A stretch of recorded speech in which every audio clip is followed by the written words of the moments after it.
नमस्कार दोस्तों, मेरा नाम है अतुल सिंह और इस वीडियो में हम बात करने वाले हैं ब्रूनर के सिद्धांत। ब्रूनर एक अमेरिकी मनोवैज्ञानिक थे जिन्होंने बौद्धिक विकास की अवस्थाओं के बारे में बात किया है। तो जैसा कि इन्होंने भी पियाजे के जो संज्ञानात्मक विकास के आधार पर ब्रूनर ने भी बौद्धिक विकास की अवस्थाओं को बताया है। तो इन्होंने 3 अवस्थाओं को बताया है, जो कि पहली है इनएक्टिव मोड, जिसे क्रिया निर्माण विधि कहते हैं, और दूसरी जो है आइकॉनिक मोड है, स्थूल विधि या दृश्य प्रतिमा विधि इसे कहते हैं, और तीसरी जो है सिंबॉलिक मोड, जिसे प्रतीकात्मक विधि कहते हैं।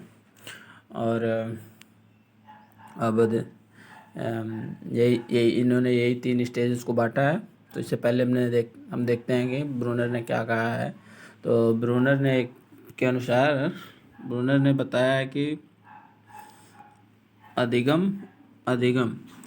अधिगम एक लक्ष्य केंद्रित क्रिया है। अधिगम एक लक्ष्य केंद्रित क्रिया है जो कि अधिगमकर्ता की जिज्ञासा को शांत करती है। तो जैसा कि देख रहे हैं कि अधिगम, इनके अनुसार जो है क्या है, ब्रूनर ने बताया अधिगम एक लक्ष्य केंद्रित क्रिया है जो कि अधिगमकर्ता की जिज्ञासा को शांत करती है। तो आइए भी इसके बाद देखते हैं इन्होंने जो स्टेजेस बांटे हैं इसमें क्या है। तो पहली स्टेज इनकी जो है इनएक्टिव मोड, क्रिया निर्माण विधि इसे कहते हैं, या तो इसे क्रियात्मक विधि भी कहते हैं। ये जो होती है जन्म से 2 वर्ष तक के बच्चों में होती है। तो इसमें होता क्या है देखते हैं। इस अवस्था में नॉर्मली जो बच्चा होता है प्रत्यक्ष अनुभव एवं जो है कार्य स्वयं करके सीखता है, अपने आप स्वयं करता है कार्य को और सीखता है। इस अवस्था में बालकों में बोध विकसित करने हेतु क्रिया को सबसे प्रमुख साधन माना गया है। मतलब जन्म से 2 वर्ष तक के बच्चों में बोध विकसित करने के लिए जो क्रिया होती है, मतलब वो स्वयं जो करके सीखता है, उसे ही प्रमुख साधन माना गया है। बालकों को विषय वस्तु को क्रिया के माध्यम से सिखाना चाहिए, इनका मानना था। ये मानते थे कि कभी भी किसी बालक को जो उसकी विषय वस्तु है उसको क्रिया विधि द्वारा ही सिखाया जाए। तो इसमें यही था, पहले स्टेज में इनमें था कि जो शिशु है वो है जो कि अपने अनुभूतियों, जो एक्सपीरियंस है, को क्रिया द्वारा व्यक्त करता है, मतलब वो करके ही सीखेगा तो ज़्यादा सही होगा। तो दूसरी स्टेज जो है इनकी आइकॉनिक मोड या इसे स्थूल विधि या दृश्य प्रतिमान विधि कहते हैं। ये नॉर्मली जो होती है बच्चों में तीसरे वर्ष से ही प्रारंभ होती है बच्चों में। तो इस अवस्था में बच्चा जो पहुंचता है तो बालकों में जो बौद्धिक क्षमता है वो इतनी विकसित हो जाती है कि वो जो है कि मूर्त रूप, स्थूल रूप से जो है सीखने और सोचने समझने लगता है बालक। अतः बालकों को विकसित करने हेतु चित्र, मॉडल और चार्ट जो भी है मूर्त रूप से, उनके मूर्त रूपों का प्रयोग करने लगते हैं हम लोग। तो ये आइकॉनिक स्टेज है। इसमें बच्चा जो है कि बालक अपने मन में जो है प्रतिमाएं बनाकर, इमेजेस बनाकर अपने अनुभवों को व्यक्त करता है इस अवस्था में। अब तीसरी अवस्था है इसकी जो है सिंबॉलिक मोड, इसे प्रतीकात्मक विधि कहते हैं, जो कि यह 7 या 8 वर्ष से 15 वर्ष तक के बच्चों में पाई जाती है।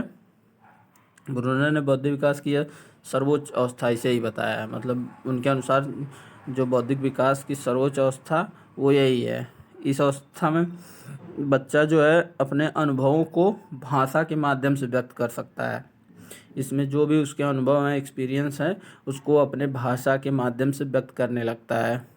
ब्रूनर का मानना है कि भाषा एवं प्रतीकों के माध्यम से अनुभवों के संसार का प्रतिनिधित्व किया जा सकता है। और इसमें जो है बालक जो है भाषा द्वारा अपने जो उसके अनुभव हैं वो व्यक्त कर सकता है। ये होती है 7 से 5 वर्ष, 7 कह रहा हूँ, सॉरी, 8 से 15 वर्ष तक की अवस्था होती है। तो यही थे इन तीनों स्टेज, एक जो है इनएक्टिव मोड, दूसरा आइकॉनिक मोड, तीसरा सिंबॉलिक मोड। और उसके बाद इन्होंने कुछ बुक लिखी हैं, वो जैसे कि हमने लिखा है, पहला जो है द प्रोसेस ऑफ एजुकेशन इनकी एक बुक है, दूसरी बुक है इनकी प्रोसेस ऑफ कॉग्निटिव ग्रोथ, और तीसरी बुक है the study of thinking. 3 book इन्होंने लिखी है जो कि बहुत इम्पोर्टेंट है। और इसके बाद जो है एडवांटेज ऑफ ब्रूनर थ्योरी, तो इसमें देखते हैं क्या है इसमें। मतलब जैसे कि उन्होंने बताया कि बच्चा सक्रिय सहभागिता को प्रोत्साहित करता है। मतलब बच्चा चाहेगा कि कोई भी कार्य कर रहा है तो उसमें उसकी भागीदारी ज़्यादा से ज़्यादा हो।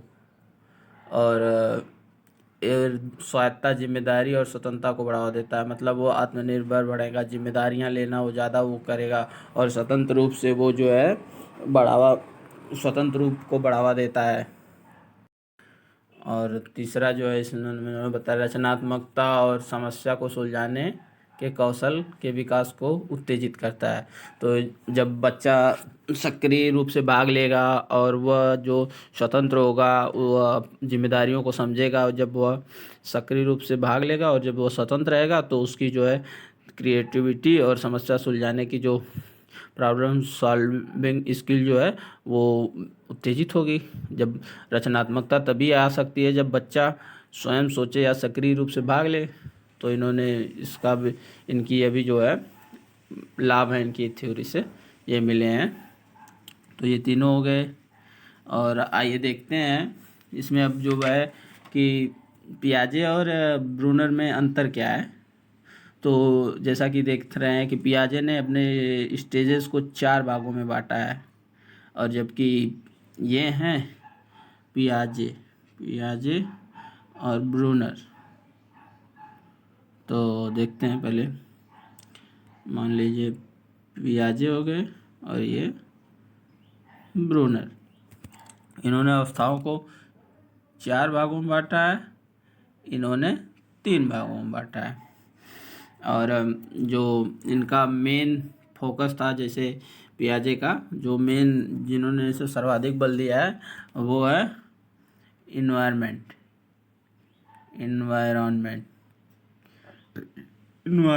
और जो है कि ब्रूनर जो है इन्होंने एजुकेशन को ज़्यादा माना है, एजुकेशन पर ज़्यादा माना है जीन पियाजे। हाँ, तो ब्रूनर ने एजुकेशन पर ज़्यादा फोकस किया है। तो यही है।